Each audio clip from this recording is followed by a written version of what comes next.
ሰላም እንዴት ናችሁ? ዛሬ ስለ ኦቲዝም እናያለን። ኦቲዝም ምንድነው? ኦቲዝም በሽታ ሳይሆን የነርቭ እድገት ልዩነት ነው። አእምሮ መረጃዎችን የሚተረጉምበት መንገድ ከሌሎች ሰዎች ይለያል።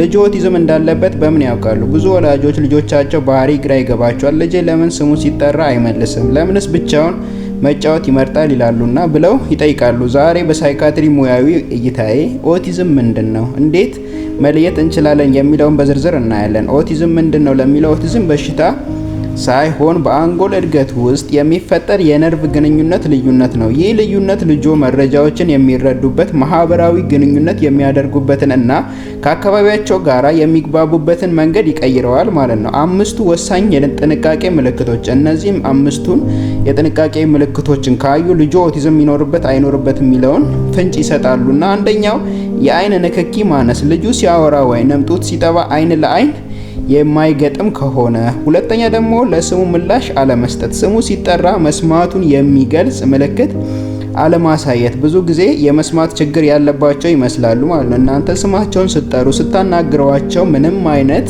ምላሽ የማይሰጡ ከሆነ ማለት ነው። ሶስተኛ ደግሞ የንግግር መዘግየት ማለት ነው። አፋቸውን ሳይፈቱ ብዙ ጊዜ መቆየት፣ እስከ 12 ወር ምንም አይነት ቃል አለመጀመር ወይንም የተናገሩትን ቃል ደጋግሞ ማውራት። የሆነ ቃል ካሉ በኋላ ያቺን ቃል እየደጋገሙ የሆነ እናንተ ስምም ስጠይቁ የሆነ ነገር ስጠይቁ ያቺን ቃል እየደጋገሙ ይሏታል ማለት ነው። አራተኛ ደግሞ ተደጋጋሚ እንቅስቃሴዎች፣ እጅን ማርገብገብ፣ ሰውነትን ማዝወዛወዝ ወይንም እቃዎችን በረድፍ ማሰለፍ ማለት ነው። የሆነ ድርጊት እያደረጉ ያኛውን ድርጊት ነው ለብዙ ሰዓት ማለት ነው። ያ ድርጊት እንዲቀየርባቸው አይፈልጉም። በቃ ተመሳሳይ ነገር ያደርጋሉ ማለት ነው። የሆነ አንድ አይነት ጨዋታ ይጫወታሉ ማለት ነው።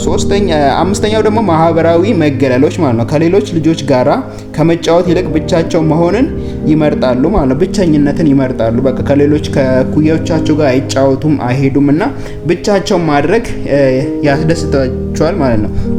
እነዚህ ምልክቶች ካዩ መደናገጥ አያስፈልግም። ዋናው መፍትሄ ወይንም ቀድሞ ሕክምና መጀመር ነው። ወደ ህፃናት ሐኪም ወይንም ወደ ሳይካትሪስት በመሄድ ምርመራ ማድረግ ያስፈልጋል። ኦቲዝም ያለባቸው ልጆች ትክክለኛው ድጋፍ እና ክትትል ካገኙ የሚገርም ተሰጥኦ ሊኖራቸው ይችላል።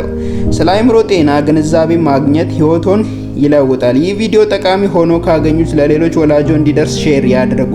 ተጨማሪ የሳይካትሪ መረጃዎችን ለማግኘት ሰብስክራይብ በማድረግ ቤተሰብ ይሁኑ። እናመሰግናለን።